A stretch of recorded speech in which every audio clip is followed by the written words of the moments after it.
Bismillah, Assalamualaikum warahmatullahi wabarakatuh. Innal hamdalillah nahmaduhu wa nasta'inuhu wa nastaghfiruhu wa natubu ilaih wa na'udzu billahi min shururi anfusina wa min sayyiati a'malina. May yahdihillahu fala mudilla lahu wa may yudlil fala hadiya lahu. Asyhadu an la ilaha illallah wahdahu la syarika lah wa asyhadu anna Muhammadan abduhu wa rasuluh la nabiyya ba'dahu amma ba'du. Fa inna asdaqal kalami kalamullah wa khairul hadi hadi Muhammadin sallallahu alaihi wa ala alihi wasallam wa syarrul umuri muhdatsatuha wa kullu muhdatsatin bid'ah wa kullu bid'atin dhalalah wa kullu dhalalatin finnar amma ba'du. Ikhwatal kiram, para pendengar Radio Muslim Jogja yang dimuliakan Allah Subhanahu wa taala. Alhamdulillah, kita bersyukur kepada Allah Subhanahu wa taala yang mana di pagi hari ini kita diperkenankan dan diizinkan Allah Subhanahu wa taala untuk melanjutkan kembali kajian kita, masih membahas kutayyib atau risalah As'ilatu wa Ajwibatu Lissigori ma la yastaghni anhul kibaru. Tanya jawab untuk anak-anak yang juga dibutuhkan oleh orang-orang dewasa.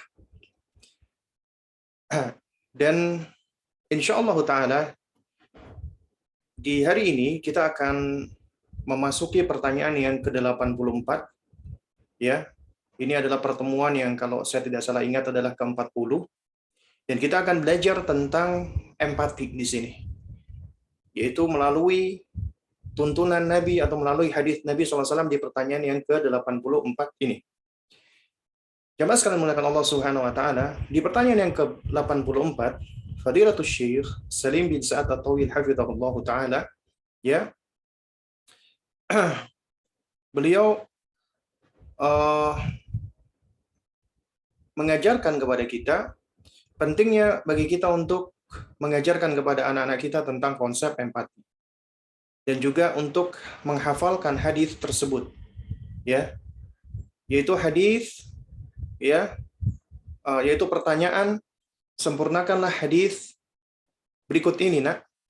Qala Rasulullah sallallahu alaihi wa ala alihi wasallam, Rasulullah sallallahu alaihi wasallam bersabda, la yu'minu ahadukum hatta yuhibba, la yu'minu ahadukum hatta yuhibba, tidaklah salah seorang di antara kalian dikatakan beriman sampai dia mencintai, lanjutkan, nak, li akhihi ma yuhibbu li nafsihi, li akhihi ma yuhibbu li nafsihi, sampai dia mencinta bagi saudaranya sebagaimana yang ia cintai bagi dirinya sendiri.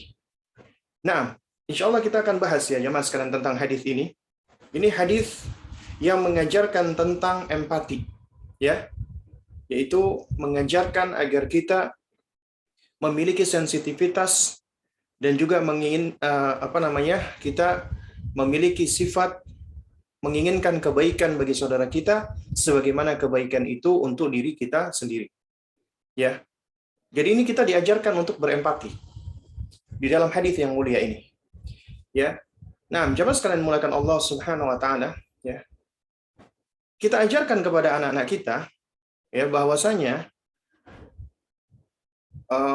mencintai kebaikan bagi saudara kita sebagaimana kebaikan itu untuk diri kita, itu ternyata bagian dari keimanan. Ya, bagian dari keimanan.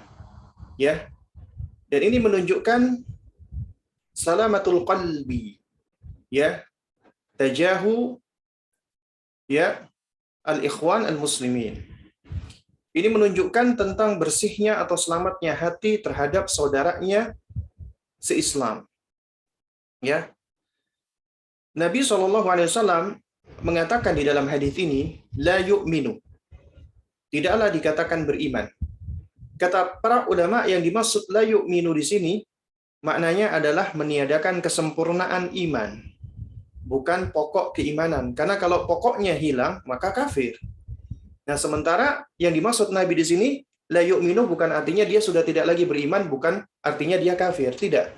Tapi tidak sempurna imannya. Ini yang diterangkan oleh para ulama, ya.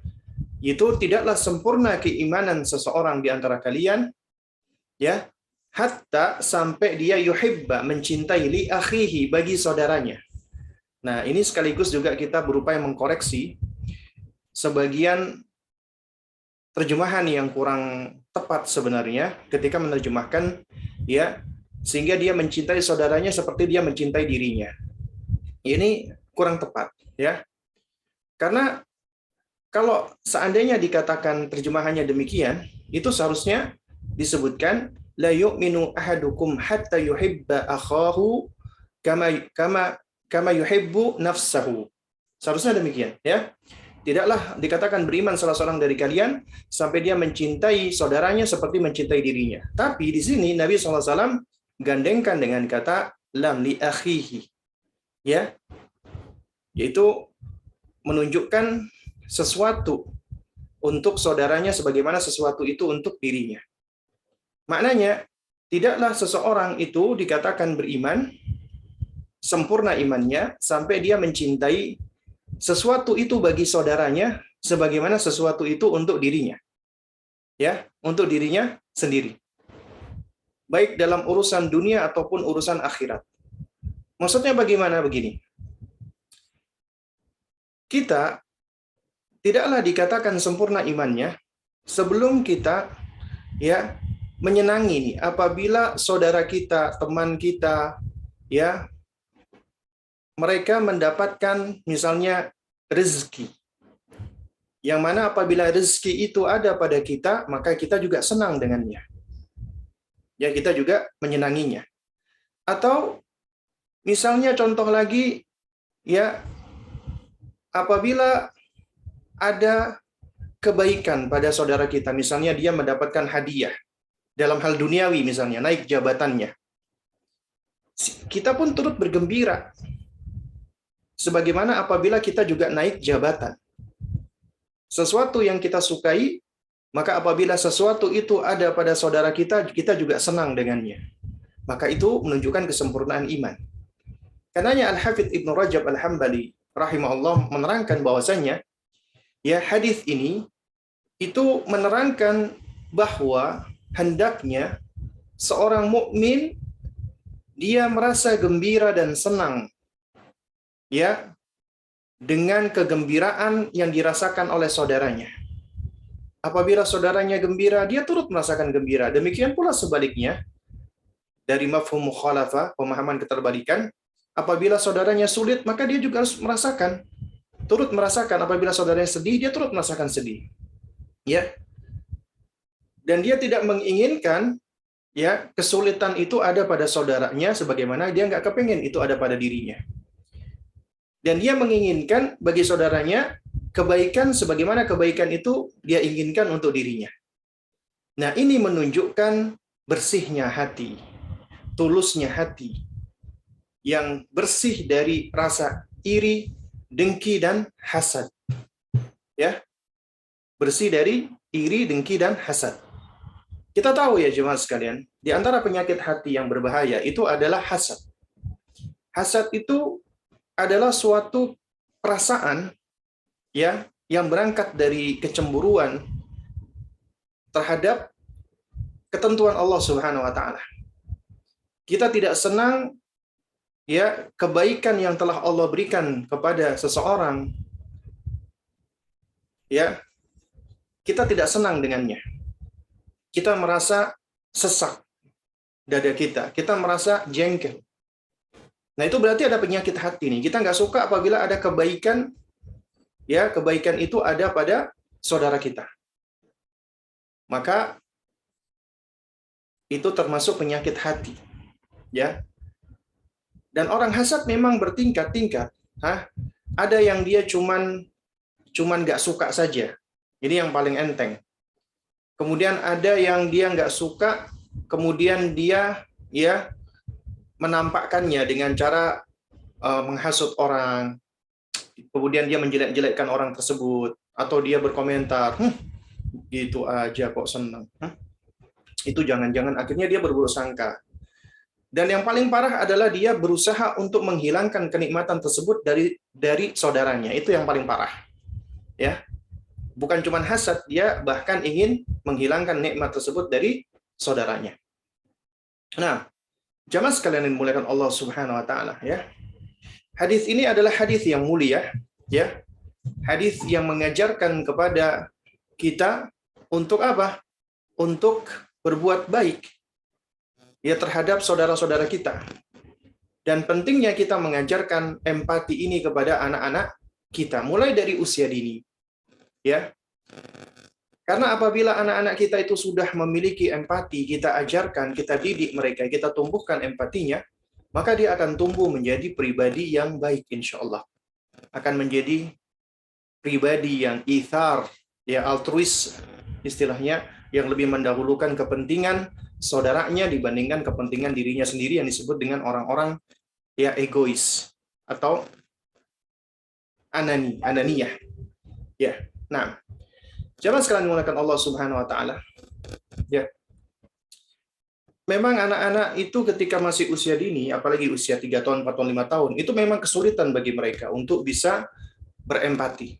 Ya. Karena konsep pemahaman mereka pada saat itu, mereka menganggap bahwasannya semua yang ada di sekelilingnya itu adalah untuk dirinya. Ya, semua ada adalah untuk melayani dirinya. Itulah konsep egosentris. Dengan berjalannya waktu, seiring berjalannya waktu, ya, egosentrisme anak ini akan semakin mulai berkurang dan berkurang. Ya. Nah, terutama ketika sudah memasuki usia 7 tahun ke atas. Tapi bukan artinya kita biarkan begitu saja, ya. Tetap kita harus sudah mulai ajarkan, tumbuhkan pada anak-anak kecil, pada anak-anak kita mulai dari kecil, mulai dari usia dini, ya tentang konsep ya empati ini, ya. Lantas bagaimana caranya kita mendidik anak kita atau menumbuhkan empati ini? Ya, yang pertama adalah tentunya kita mengajarkan kepada anak kita agar mereka mengenali dirinya. Mengenali diri, ya, itu butuh waktu dan butuh proses. Di antaranya dengan cara kita mengajarkan mereka bahwa mereka itu adalah makhluk yang Allah ciptakan. Ya, yang berbeda dengan makhluk-makhluk lainnya. Yang unik istimewa. Allah berikan kamu mata, kamu bisa melihat. Allah berikan kamu tangan, ya. Kamu bisa menggunakan tangan itu untuk menulis, ya, untuk memegang, untuk berpegangan dan seterusnya. Ya. Allah berikan kamu kaki, kamu bisa berjalan. Jadi kita ajarkan kepada mereka tentang ya, tentang diri mereka mulai dari ngajarin anggota tubuh, ya. Kemudian juga selain itu kita ajarkan ya kepada mereka untuk mengenali perasaannya. Untuk mengenal perasaannya. Karena ini sesuatu yang sudah dimiliki oleh anak-anak manusia semenjak kecilnya. Kita harus ajarkan agar mereka bisa mengidentifikasi perasaannya dan emosinya. Misalnya hari itu dia tampak sedih, kita tanyakan, kita tunjukkan, loh, kakak kenapa kok sedih kak? Wajahnya kelihatan sedih nih. Ayo sini, coba kita lihat di kaca yuk. Tuh lihat tuh, wajah kakak lagi sedih. Pas dia lagi bahagia, Masya Allah, anak Umi hari ini kelihatan bahagia sekali. Ya, wajahnya ceria, bibirnya tersenyum, ya, kemudian matanya bersinar, lihat tuh. Anak Umi kelihatan bahagia, cantik banget, tampan banget ya. Masya Allah ya. Nah, kita ajarkan emosi-emosi tersebut. Ya, ketika dia lagi kecewa, lagi marah, lagi sebal dan seterusnya. Kita ajarkan agar mereka mengenali tentang perasaan-perasaan dan emosi yang ada di dalam diri mereka. Baru kemudian setelah itu kita ajarkan mereka untuk ya menerima perasaan tersebut. Menvalidasi perasaan tersebut. Nah, ini bagian dari empati. Misalnya anak kita lagi sedih, nangis.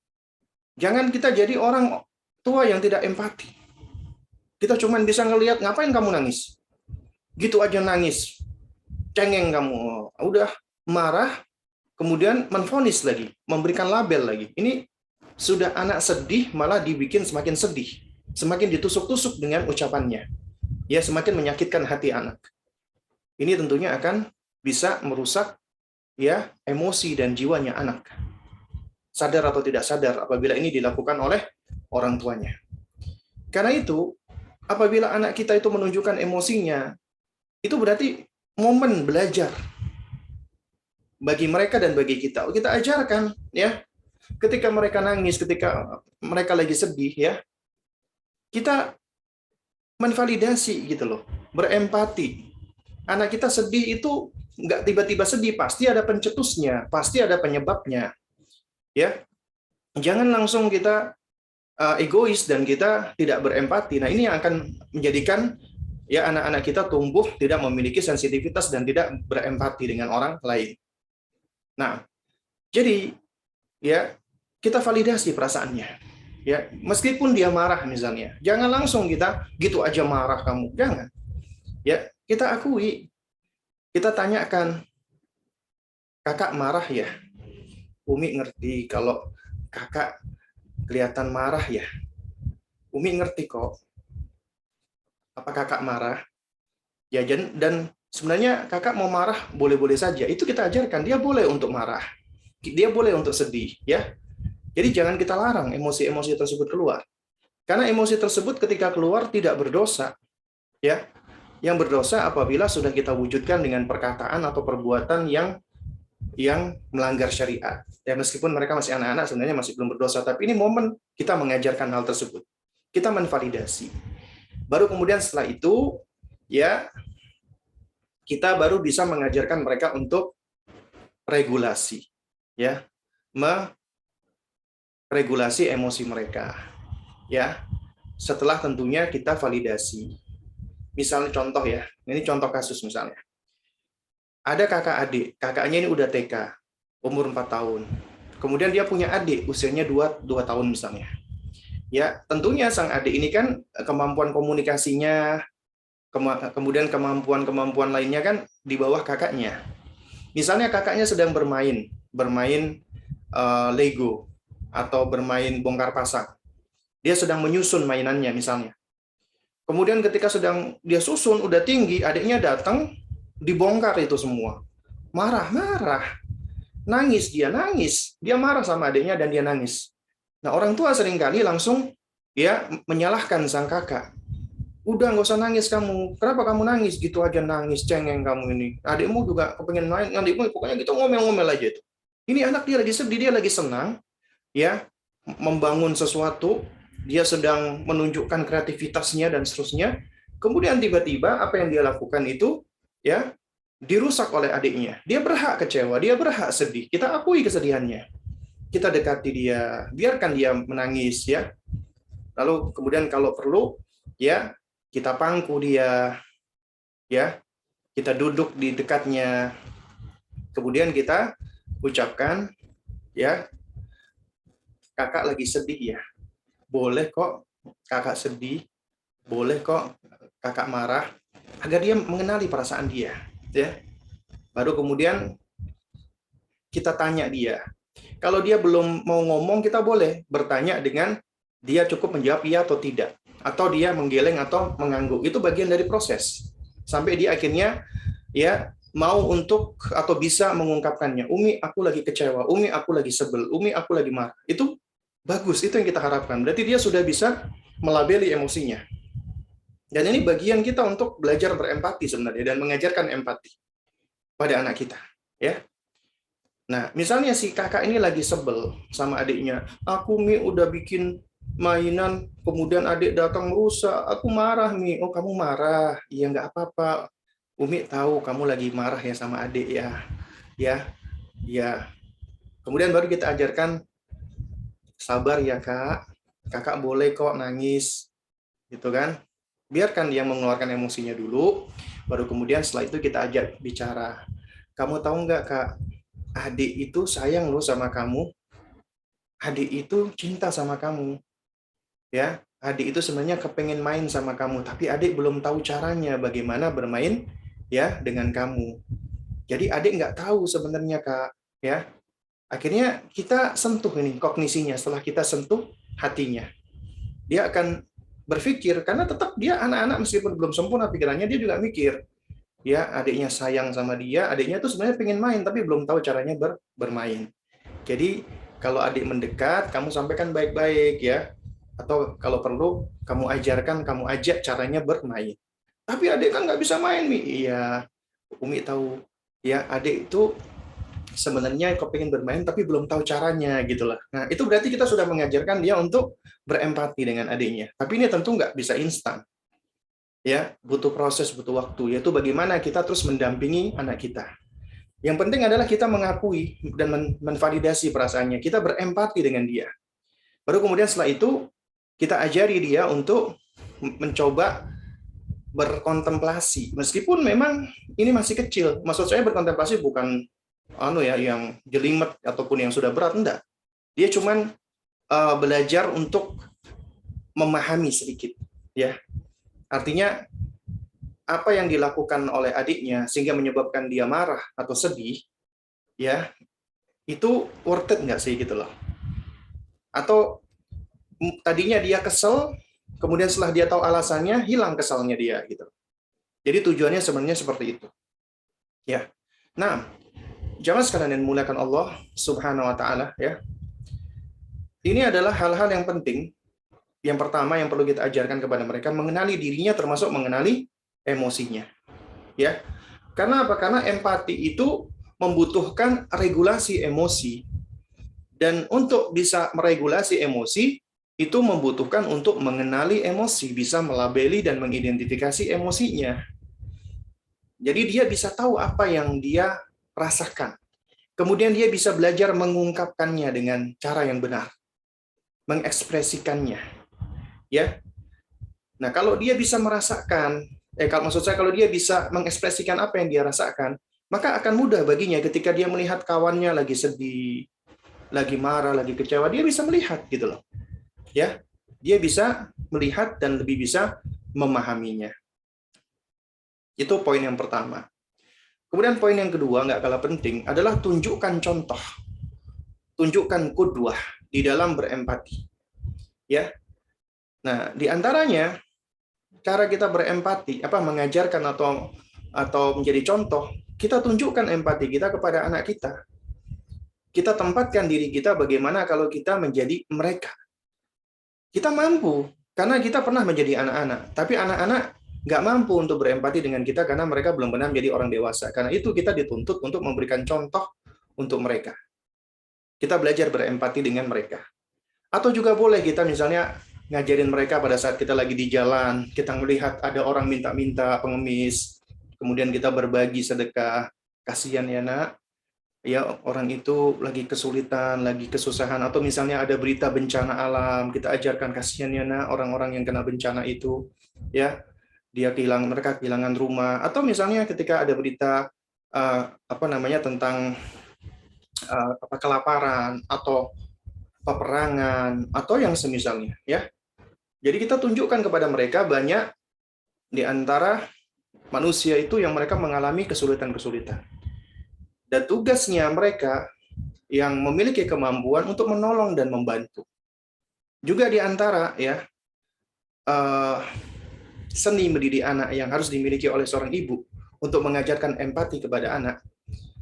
Di antara contoh-contoh realnya aja, contoh praktek nyata, misalnya, ketika anak mau berangkat sekolah, hendaknya ibu itu memeriksa tasnya. Karena kadang-kadang anak ini kan lupa ya, ataupun dia masih belum aware. Kita cek tasnya. Barang-barangnya udah lengkap nggak? Ya. Nah, kemudian kita ingatkan dia, misalnya, dia kelupaan bawa alat tulis. Ya. Kemudian kita masukkan ke tasnya, cuman nggak diem-diem agar anak tahu kalau dia lupa misalnya. Kemudian kita sampaikan, nak, ini alat tulis kamu satu ya, ini Umi tambahin lagi satu, nak. Ya, nanti kalau ada teman kamu yang lupa bawa, kamu kasih ini. Ya, nah ini untuk mengajarkan karena dia lupa nih. Kemudian Uminya akhirnya mengingatkan dia. Kemudian ditambah lagi alat tulisnya, supaya kalau ada temannya yang lupa seperti dirinya, dia bisa menolongnya. Nah, kita bisa mengajarkan nilai sebuah empati di situ. Ataupun juga ketika kita membuatkan bekal untuk anak kita, maka ya kita bikinkan lebih, jangan cuma satu. Misalnya kita bikinkan 2. Yang satu buat kamu ya nak, yang satu kamu bagi buat temenmu yang mau. Jadi ternyata mengajarkan empati itu diantaranya bisa dengan cara berbagi. Berbagi dengan temannya. Yaitu diantara cara mengajarkan empati kepada mereka. Ya. Terus kemudian juga di antara contoh-contoh berikutnya lagi adalah libatkan dia di dalam aktivitas-aktivitas sosial atau amal. Misalnya ada pengemis, ya kita tunjukkan, contohkan kita kasih sedekah, atau kita kasih duitnya kepada dia, dia yang memberikan kepada pengemis atau orang susah tersebut. Kemudian kita dorong dan kita motivasi. Nah, suatu hal yang luar biasa apabila si anak ini udah tumbuh sensitivitasnya dan empatinya ya terhadap orang lain. Misalnya dia punya uang sakunya dia tabung. Kemudian uang tabungannya itu dia ambil, dia ketika melihat orang susah dia ambil dari uangnya. Itu berarti Masya Allah ini anak. Ya, dia sudah terbentuk sensitivitasnya dia gitu loh. Ya. Nah, terus kemudian juga nggak kalah penting juga di dalam membangun empati anak adalah kita melakukan pendekatan secara positif. Jangan memberikan label-label buruk, mengkritisi dia habis-habisan, ya. Kemudian banyak mengatur dan memerintah. Boleh kita mengatur, boleh memerintah, tapi tentunya tidak berlebihan, ya, sesuai dengan kebutuhan. Kemudian juga mengapresiasi anak, memberikan dia pujian, ya, pada saat dia melakukan kebaikan-kebaikan.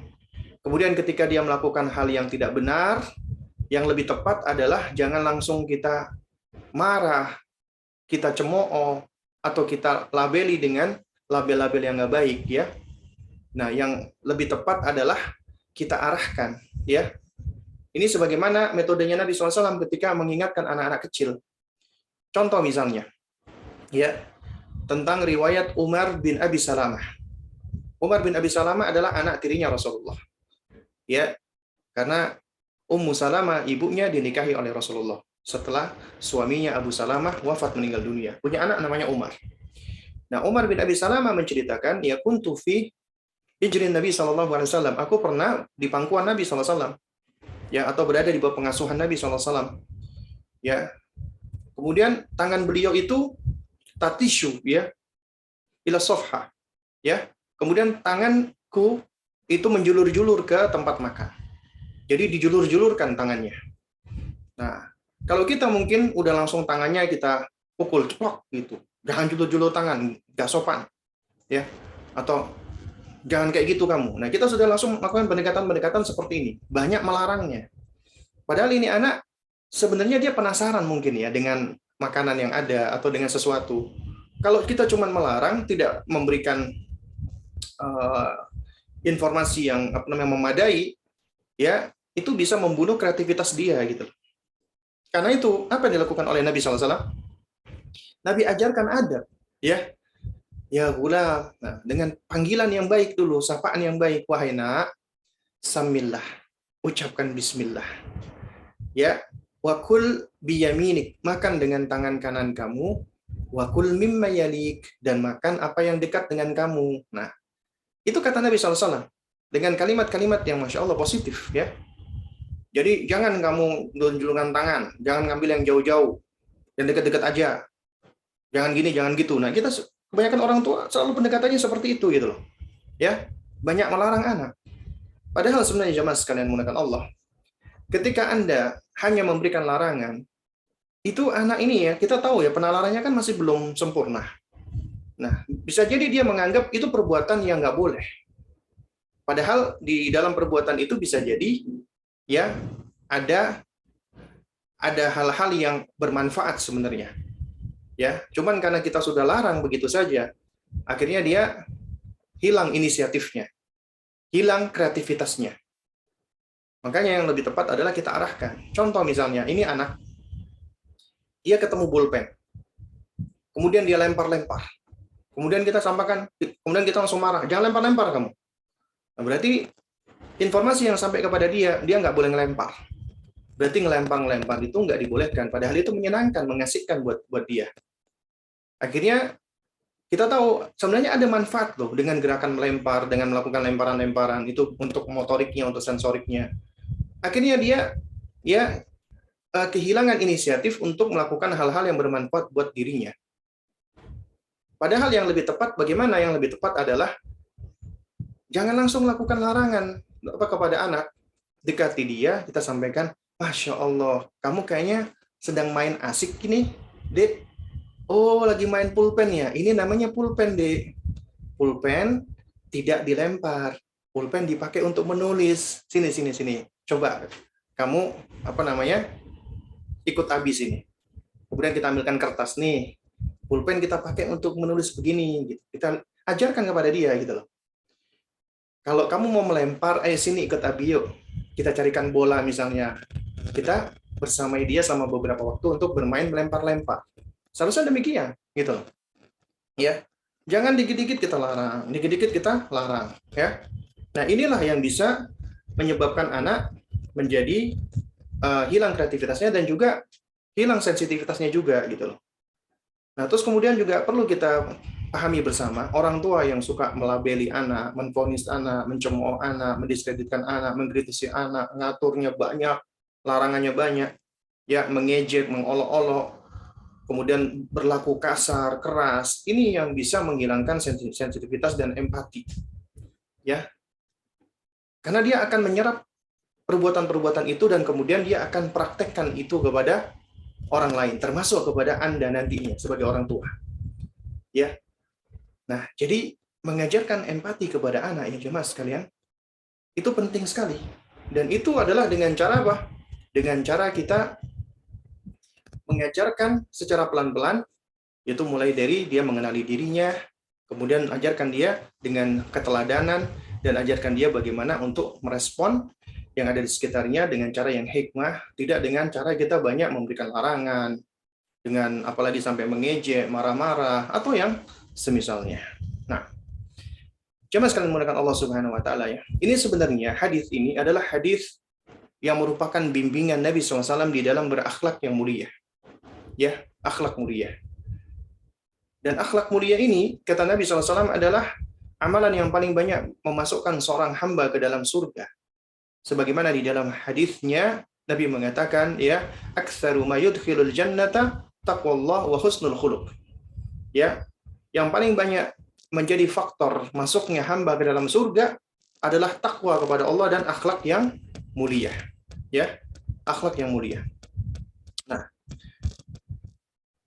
di antara akhlak yang mulia, ya, para ulama menjelaskan sebenarnya ada 4 poros utama tentang akhlak, ya, sebagaimana yang dikatakan oleh seorang ulama dari mazhab Maliki, yaitu ulama Malikiyah dari Maghrib atau dari Maroko bernama ya Abu Muhammad bin Abi Zaid rahimahullah taala. Beliau mengatakan jama'a adab al-khair, ya. Nah, beliau mengatakan ya jami'u adabi al-khairi tatafarra min arba'ati ahadits.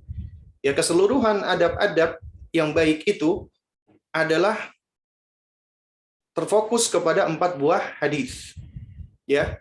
Atau ada ulama lain lagi yang juga mengatakan ya arba'atu ahadits man hafidhaha wa haqqaqaha jama'a usul al-akhlaq wal adab. Ada 4 buah hadis. Siapa yang menghafalkannya dan mengimplementasikannya, maka dia telah mengumpulkan ya usul atau pokok akhlak dan adab.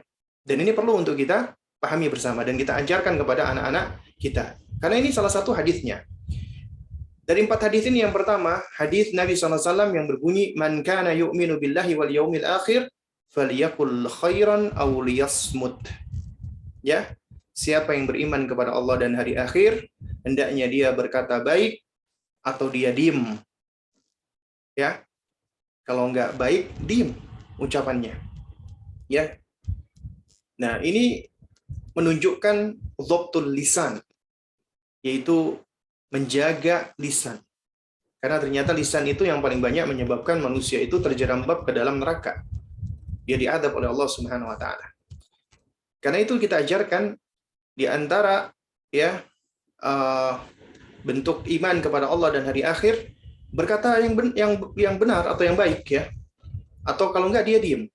Nah, kemudian hadis yang kedua ya yaitu hadis yang berbunyi inna min husni islamil mar'i tarkuhu ma la ya'ni. Ya.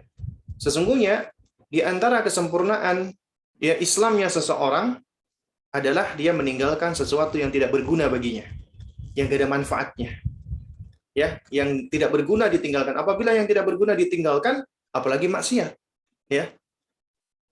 Ini artinya menunjukkan ya pentingnya untuk mempergunakan waktu-waktu yang ada dengan hal-hal yang baik. Ya. Nah, di sini kata para ulama adalah tarkul fudul, meninggalkan hal-hal yang tidak dibutuhkan. Kemudian yang ketiga, ya, yaitu tentang nasihat Nabi SAW kepada seseorang yang datang kepada Nabi minta nasihat, kemudian Nabi mengatakan la taghdab, janganlah kamu marah. Faraddada miraran, kemudian dia mengulang lagi, ya Rasulullah, ausini ya Rasulullah, berikanlah aku nasihat, la taghdab. Ya, sebanyak 3 kali. Nah, di dalam hadis ini itu mengajarkan kita untuk dhabtun nafs. Kita bisa menjaga diri atau regulasi diri. Nah, baru kemudian yang hadis keempat adalah hadis ini, la yu'minu ahadukum hatta yuhibba li akhihi ma yuhibbu li nafsihi. Tidaklah dikatakan sempurna imannya seseorang ya sampai dia mencintai bagi saudaranya sebagaimana yang ia cintai bagi dirinya. Ini menunjukkan apa? Salamatul qalbi tajahu ikhwanihil muslimin. Ya, bersihnya hati di dalam menghadapi saudaranya kaum muslimin. Nah, jemaah sekalian mulakan Allah Subhanahu wa taala ya. Keempat hadis ini apabila kita hafalkan, kita praktekkan, maka kita sejatinya mengumpulkan pokok akhlak yang mulia. Pokok akhlak yang mulia. Dan ternyata akhlak ini nggak lepas dari keimanan yang merupakan pondasi dan akar. Makanya di dalam hadis tadi yang pertama, man kana yu'minu billahi wal yaumil akhir. Siapa yang beriman kepada Allah dan hari akhir. Pokok. Ya juga hadis ini la yu'minu ahadukum hatta yuhibba li akhihi ma yuhibbu li nafsihi. La yu'minu, tidak dikatakan beriman. Tidak sempurna imannya. Ternyata ya yang namanya akhlak dan adab nggak lepas dari bab iman. Dan sejatinya akhlak yang baik itu juga berangkat dari keimanan yang benar, keimanan yang sahih. Ya. Nah, oleh karena itu tidak benar dan tidak tepat orang-orang yang mereka memisah seperti orang-orang Murji'ah seakan-akan yang namanya amal itu keluar dari keimanan. Ya. Dan juga dikatakan bahwasanya ya seakan-akan dikatakan lebih baik akhlak bejat daripada akidah sesat. Ya, ini ucapan yang tidak benar. Kenapa? Karena apabila akidahnya itu sahihah, maka akhlaknya seharusnya karimah.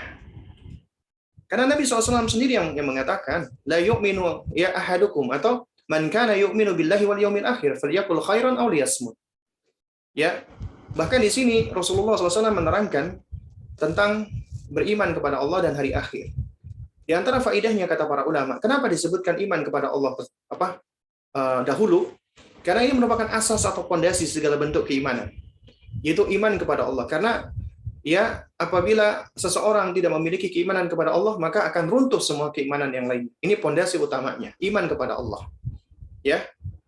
Dan kemudian dikatakan iman kepada hari akhir ini menunjukkan tadzkir, pengingat akan balasan bagi seseorang. Ya, bahwasanya kita ini di dunia itu adalah untuk sementara.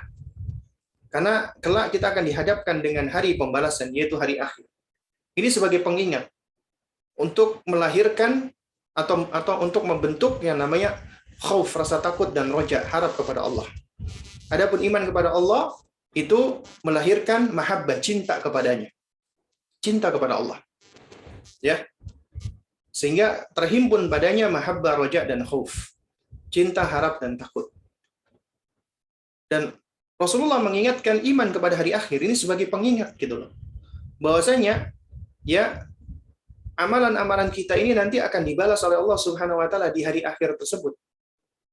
Sehingga ketika kita ya mengatakan mengimani Allah dan mengimani hari akhir, berarti hari akhir adalah hari di mana tidak ada ya hari lagi setelahnya, ya, dan itu adalah hari pembalasan, maka ya Nabi SAW mengingatkan falyakul khairan au liyasmut. Di antaranya adalah berkata yang baik atau dia diam. Berkata baik atau diam. Ini menunjukkan apa? Menunjukkan wujubu hifdzil lisan. Wajibnya untuk menjaga lisan. Ya. Atau wajibnya untuk menjaga kalam, ucapan. Ya. Illa min khairin. Ya, kecuali hanya dalam kebaikan saja. Ya. Nah, oleh karena itu makanya kalau kita perhatikan ya jamaah sekalian menggunakan Allah Subhanahu wa taala, Allah senantiasa ya memerintahkan kita untuk berkata yang baik. Ya qaulan sadida, qaulan ma'rufa, qaulan layyina, ya. Kemudian qaulan maisura dan yang semisalnya. Ya. Karena kita memang diperintahkan untuk berkata-kata yang benar. Ya, seperti firman Allah, ya ayyuhalladzina amanu ittaqullaha wa qulu qaulan sadida yuslih lakum a'malakum wa yaghfir lakum dzunubakum. Wahai orang-orang yang beriman, bertakwalah kalian kepada Allah dan ucapkanlah perkataan yang sadid. Bukan syadid ya, bukan pakai shin. Itu artinya ya keras. Kita nggak diperintahkan untuk berkata yang keras, tapi sadid yang lurus. Qaulan sadida adalah ucapan yang mustaqiman. Ya la i'wijaj fihi wala inhiraf. Ya ucapan yang lurus, tidak bengkok dan tidak berbelok-belok atau menyimpang, kata Al-Hafidz Ibnu Katsir rahimahullahu taala. Itu ucapan yang ya al-muwafaq lis-shawab. Ya. Itu ucapan yang selaras dengan kebenaran. Ya. Itu adalah ucapan yang sadid. Nah, di antara ucapan sadid adalah ucapan-ucapan yang lemah lembut di dalam mengajak kepada Allah, berdakwah, menasehati mereka. Ya. Nah, oleh karena itu ya jemaah sekalian, sampai-sampai Al-Imam Syafi'i rahimahullah berkaitan dengan ya kewajiban untuk menjaga lisan kita. Bahkan dikatakan kalau nggak ngomong yang baik, lebih baik diam. Berarti ya diam itu emas. Ya.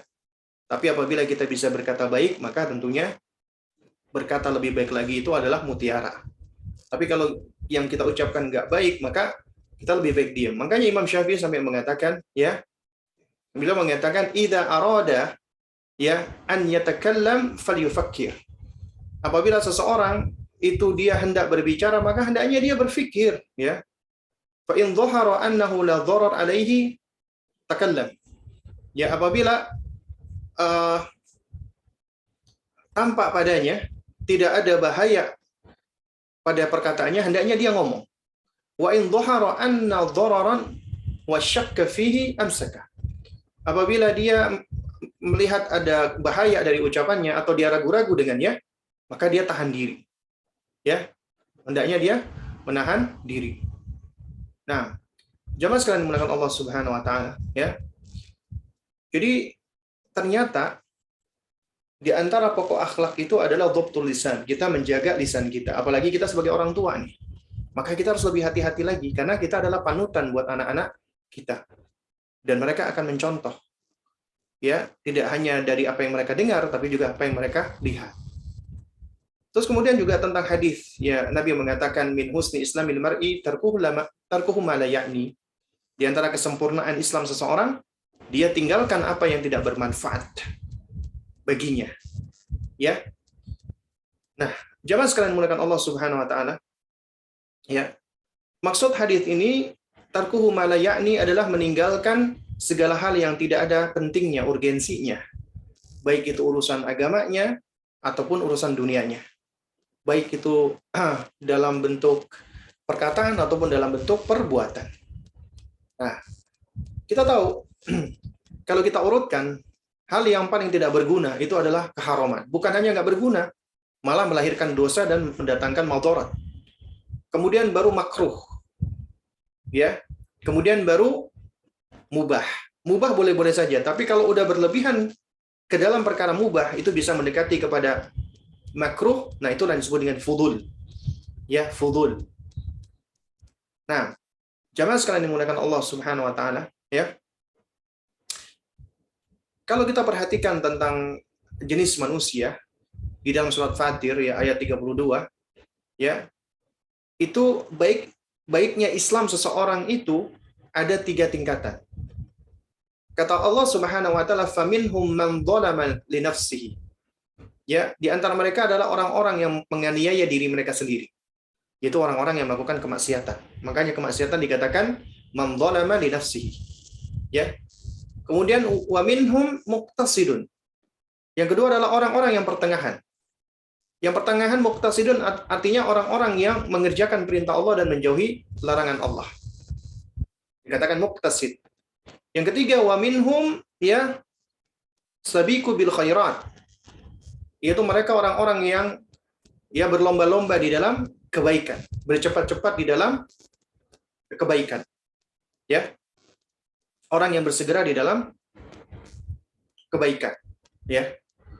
Nah, jadi jamaah sekalian muliakan Allah Subhanahu wa taala, orang-orang yang menzalimi atau menganiaya diri sendiri biasanya karena mereka jatuh kepada perbuatan haram, ya. Orang jatuh kepada perbuatan keharaman. Oleh karena itu, orang-orang yang meninggalkan keharaman, maka dia adalah orang-orang yang muqtasid. Orang-orang yang muqtasid, yang mengerjakan perintah dan menjauhi yang haram. Tapi ternyata orang-orang yang sabiqu bil khairat, ya, orang yang sabiqu bil khairat, maksud saya, orang-orang yang berlomba-lomba di dalam kebaikan, maka mereka adalah orang-orang yang meninggalkan makruh dan meninggalkan ya al-fudul, hal-hal yang berlebihan meskipun itu mubah. Ya.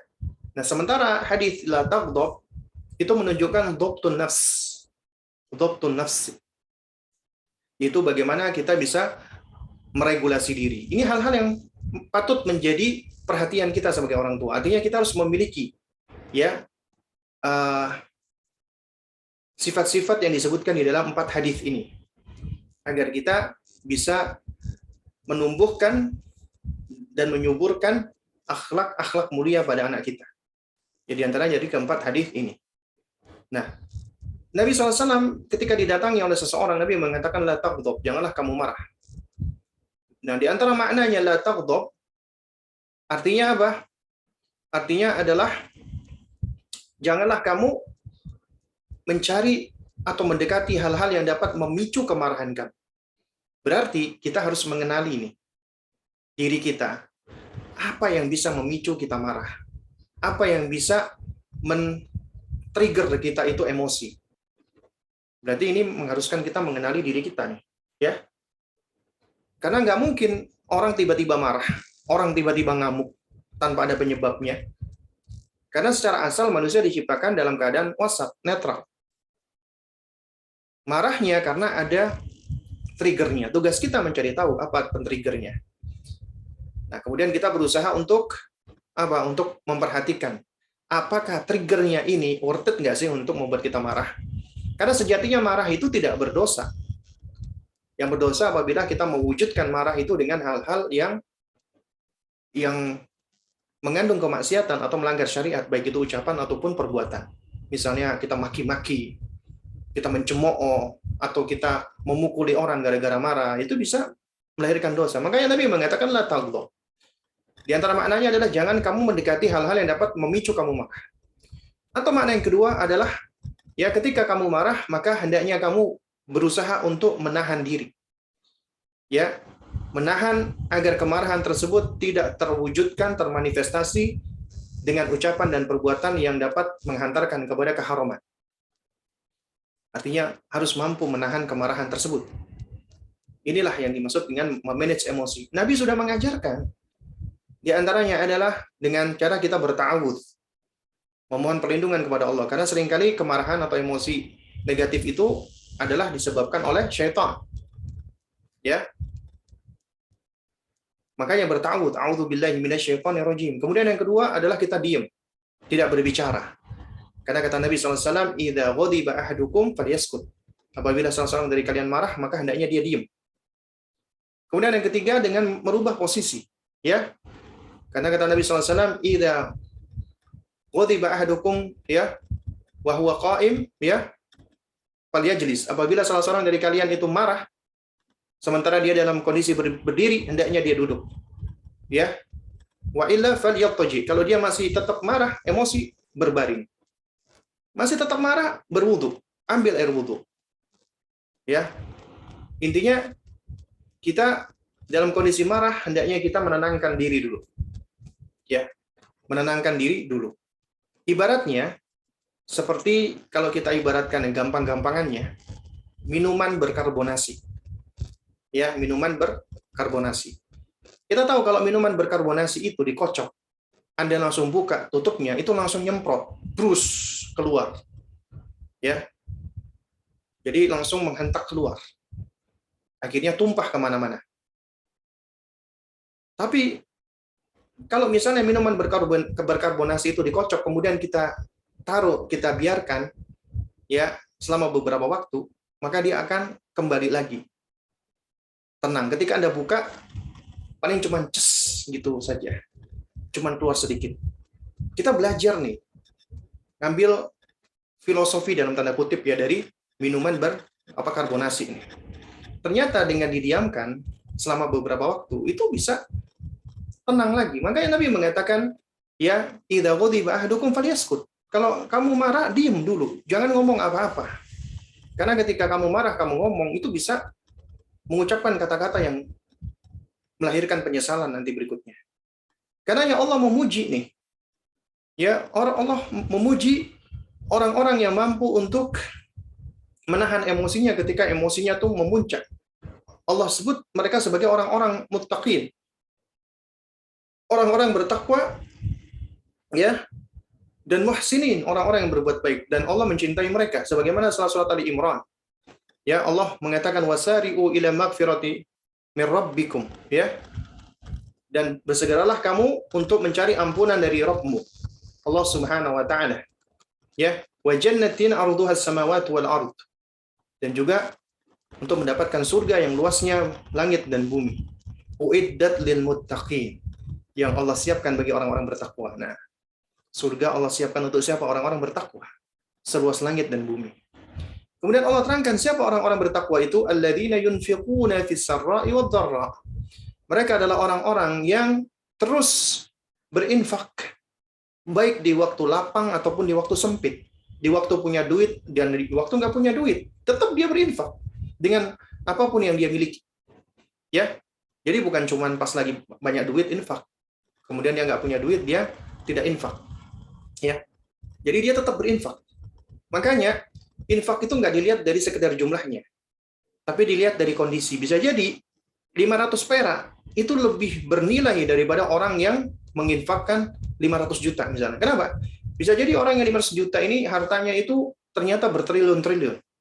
Tapi orang yang berinfak 500 perak ini ternyata hartanya cuma 1000 perak misalnya. Berarti dia telah membagi 50%-nya. Ya. Bisa jadi itu lebih berharga dan lebih bernilai di sisi Allah. Jadi bukan cuma sekedar dilihat dari jumlahnya. Ya. Nah, kemudian kata Allah Subhanahu wa taala berikutnya adalah wal kadhiminal ghaidha. Ya, wal kadhiminal ghaidha artinya adalah orang-orang yang mampu menahan amarahnya. Ketika amarahnya sudah nyaris meletus, meledak, dia tahan. Dan ini adalah cirinya orang bertakwa. Orang yang bisa menahan amarahnya. Kemudian wala afina 'anin nas, dan memaafkan kesalahan orang lain. Ya, kemudian baru Allah mengatakan wallahu yuhibbul muhsinin. Allah mencintai orang-orang yang muhsin, yang berbuat kebaikan. Nah, jamaah sekalian memuliakan Allah Subhanahu wa taala ya. Jadi dari sini nih kita bisa lihat nih ya bahwa orang-orang yang disebut dengan al-kadhimunal ghaidh itu adalah di antara cirinya orang-orang bertakwa. Makanya Nabi SAW itu mengatakan ya, laisa syadid bisur'ah. Orang yang kuat itu bukanlah orang yang kuat dalam bergulat. Innama syadidul ladzi yamliku nafsahu 'indal ghadab. Tapi orang yang kuat adalah orang yang mampu untuk menahan dirinya ketika emosinya sedang memuncak. Ketika emosinya sedang naik pitam, dia mampu untuk menahan dirinya. Ya.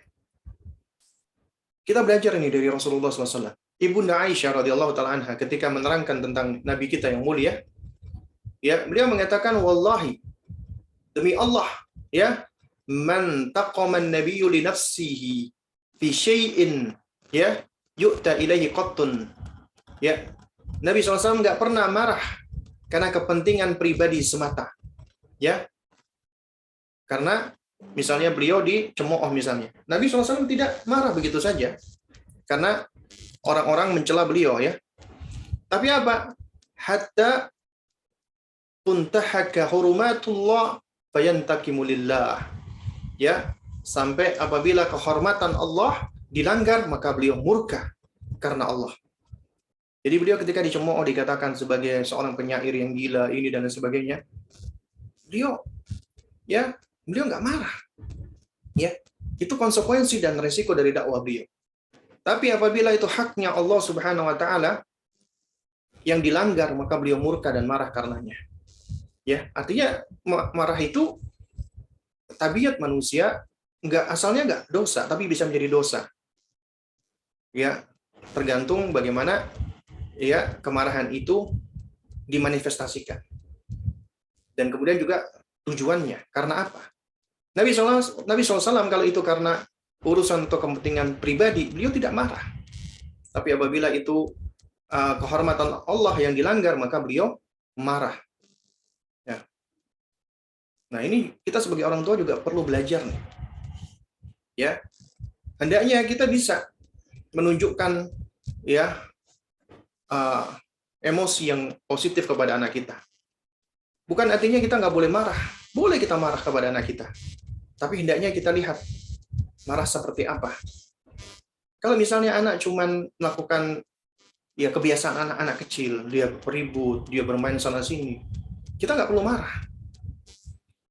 Tapi kalau misalnya si anak ini dia melakukan perbuatan yang membahayakan atau mengandung kemaksiatan meskipun dia belum berdosa, dan sudah kita nasihati tapi masih mengulang dan mengulang terus, maka kita perlu marah. Agar anak ini tahu, belajar, ini adalah perbuatan yang tidak disukai dan tidak dicintai, dan bisa menyebabkan ayahku atau ibuku marah karenanya. Dan kita ajarkan juga Allah marah karenanya. Ya. Dan ini juga penting ya jemaah. Artinya kita harus bisa memilah-milih ini. Kapan saatnya kita menunjukkan marah kita dan kapan tidak. Dan ini membutuhkan ilmu. Karenanya kita perlu untuk terus belajar. Nah, baru kemudian tentang empati ini. Ya, mengajarkan kita untuk berempati. Dan untuk berempati, kita tunjukkan juga dengan contoh, sebagaimana tadi sudah kita jelaskan. Yaitu, kita hendaknya memperlakukan anak kita sebagaimana kita ingin diperlakukan. Ya, kalau kaidahnya adalah amilin nasa, ya, kama tahibbu an,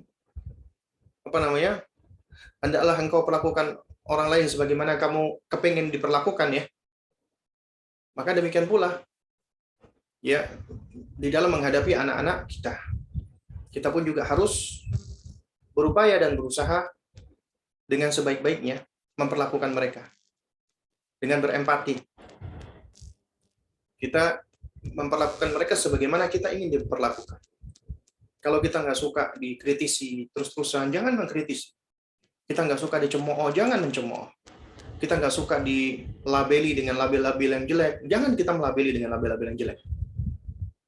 Demikian pula, kalau kita suka diingatkan dengan cara yang baik, dengan penuh kasih sayang, kita lakukan itu. Ya. Kalau kita suka diberi hadiah, kita kasih hadiah. Kalau kita suka diapresiasi, kita kasih apresiasi. Apa yang kita sukai ada pada kita, maka hendaknya kita upayakan itu kita lakukan kepada anak kita. Ya tentunya harus berangkat di atas maslahat diniyah khususnya. Ya. Terutama maslahat diniyah. Dan boleh juga maslahat duniawi, maslahat dunia. Ya. Nah, jadi di kesempatan ini ya kita membahas tentang hadis ini, la yu'minu ahadukum hatta yuhibba li akhihi ma yuhibbu li nafsihi, yaitu mengajarkan empati kepada anak-anak kita. Insya Allah nanti di pertemuan berikutnya kita akan mengajarkan kepada anak-anak tentang musuh manusia, musuh nyata bagi manusia, yaitu syaitan yang terkutuk. Syaitan, ya, dan kita ajarkan kepada mereka ini penting agar mereka tahu siapa musuh yang nyata bagi mereka dan apa itu hakikat syaitan, dan agar mereka tidak takut dengan syaitan dan bagaimana cara mereka melindungi diri mereka dari syaitan. Insya Allah kita bahas di pertemuan berikutnya. Mungkin ini yang dapat saya sampaikan, kurang lebihnya saya mohon maaf ya. Dan juga mohon maaf ya kalau di kesempatan ini juga belum bisa membuka kesempatan bertanya jawab ya, karena waktu juga ya. Insya Allah nanti kita akan buka kesempatan bertanya jawab di kesempatan berikutnya ya. Dan mudah-mudahan yang sedikit ini bisa memberikan manfaatnya untuk kita semua. Tentunya yang hak datangnya dari Allah Subhanahu wa taala, yang batil datangnya dari diri saya pribadi maksud saya, ataupun dari hawa nafsu dan juga syaitan yang senantiasa memberikan was-was. Mudah-mudahan ini bisa memberikan manfaat untuk kita semua. Kita tutup dengan kafaratul majlis. Subhanakallahumma wa bihamdik. Asyhadu an la ilaha illa anta astaghfiruka wa atubu ilaik. Wassalamualaikum warahmatullahi wabarakatuh.